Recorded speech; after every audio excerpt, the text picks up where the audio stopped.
And welcome back. Well, you know, a lot of elections are coming up, not just the presidential one on November 8th, long ballot. And we have a candidate on today, Amanda Morrell, for the Saddleback Valley Unified School District Board.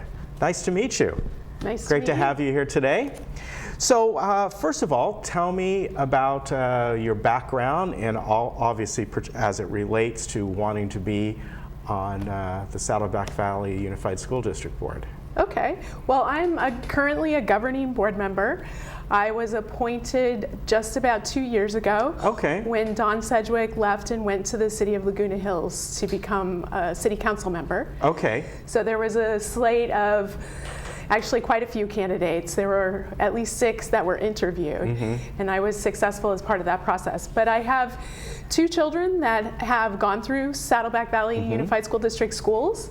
I have been an active parent for, too many years to count, quite honestly. I was involved heavily in PTA with a variety of different programs. I was also involved at the elementary school, the intermediate school level, high school, as well as the district. Okay. So, yeah, I'm looking at, by the way, all your different things that you've done and where your kids went to school here. Yeah, and then I was also appointed to serve on the Measure B Citizens for the facility improvement bond that the school district had. It was a $180 million bond to do facility improvements. Okay. So I sat on that committee for 4 years as well. All right. Well, you know, looking at some of your notes that you sent to us, as with any school district, there are a lot of challenges, and there's a balance that has to be met, both in the classroom, both physical balance and all. One of those big issues came up, as you know, during, I guess it was the spring of this year, as there was the teachers were looking at the fact that, you know, we were looking for a raise or getting them back, I should say, getting them back up to the level that they once were.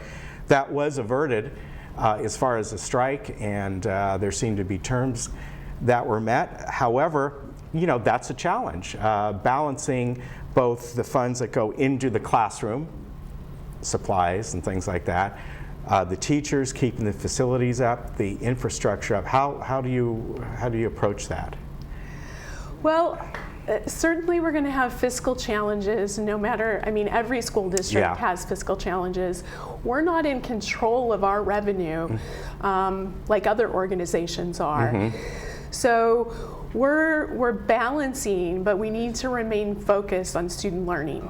And we need to remain focused on getting the resources to the classrooms and getting them to the benefit, so they reach the benefit of the students, and our students are thriving, not just surviving. So as a trustee, you have to balance all of our stakeholders, and certainly our employee groups are one of those stakeholders. And when you end up in situations like that, you have, you know, morale issues, and you know, certainly they want to be compensated. Right. The way California funding it makes it very challenging, because we also, as trustees, have to have a fiscally solvent school district. That is one of our primary responsibilities. We plan a budget for the current year, and we are required and mandated to project 2 years out. And if you look at our budget that was passed in the spring, you'll see that in 2 years out, we're projected to have $10 million in cuts. So balancing the needs and getting everyone on the same page is an extremely important part of this, but staying focused on the students and making sure Saddleback can be a desirable place to work. Right. Right? Yeah, let's talk about, as you know, several years ago, Common Core was implemented. And, you know, at first it was a little bit rocky, because as many different types of programs are, you got to implement it, and yet all the things aren't in place. They seem to be well in place now. And it seems as though that most staff and teachers and students and parents have seemed overall to understand it better and embrace it. What's your opinion on Common Core? You know, my perspective is a little different because I wasn't on the board when we're trying to implement and execute, right? So I've come into it after it already has. My experience is as a parent, right? So, and my child is my youngest is a senior in high school right now. And so he didn't come up through Common Core, but he's having to get Common Core now. So listening to his frustration with it, right? And going and sitting in a classroom where it's very obvious that this is Common Core math. But what was enlightening for me as a parent was seeing him apply it in other subjects when he didn't even realize it. And it's like, oh, that's that Common Core concept being applied over here. And it's all about how you're thinking about something in a different way.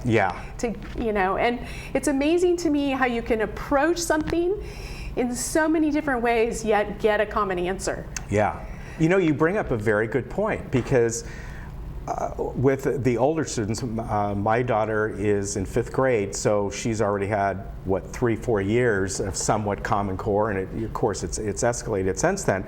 She's going to grow up in that. It's not going to mean anything different to her, but someone who, like your oldest, or your youngest child actually, I could see where that was a big change for them, because they didn't grow up in that system. Well, and absolutely. Very interesting. Even when it comes to testing. Because even now the testing questions are changing. And it's like, oh, Mom, I don't understand this, you know. So we're having to adapt. It's like when I was a kid, it was the new math back in the late 60s, and my parents were like, what is this? What is new math? You know, classroom sizes are always an issue in all of schools down here in Southern California, and that becomes a challenge. Sometimes particularly in the lower grades, they have to swell sometimes to 35 kids. Hopefully they can stay around 30, 32 maybe, but that's a challenge as well, and how you must sort of manipulate the classroom sizes or add staff on as needed. So that's a challenge as well, right? Sometimes you even don't realize that or fully get the numbers in until several weeks or a month after school starts, right? Correct. I mean, even in the first week of school, you're having a lot of movement relative to specific students. When it comes to class sizes, as a parent, your perspective is you want a pretty small class size, right? You want individualized attention for your student. One of the challenges that one of the things I actually learned as a board member, which I did not know as a parent, was that in our school district, the guidelines for how we do those ratios between students and teachers for our classrooms is actually a bargained ratio. So there's not that much flexibility. There's an equation, it's mathematical, that says we have this many students, then this triggers a new teacher. It's not the district office sitting back kind of saying, oh, well, we're going to allocate you the resources, or we're not going to allocate you the resources. It's actually in our bargaining agreements with our employees. Okay, and finally, one of the most difficult questions is there's a finite amount of resources.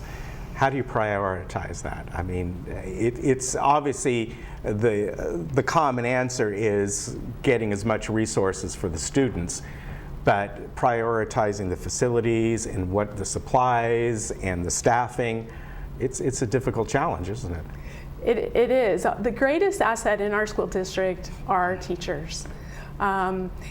We could teach school on a field if we had to.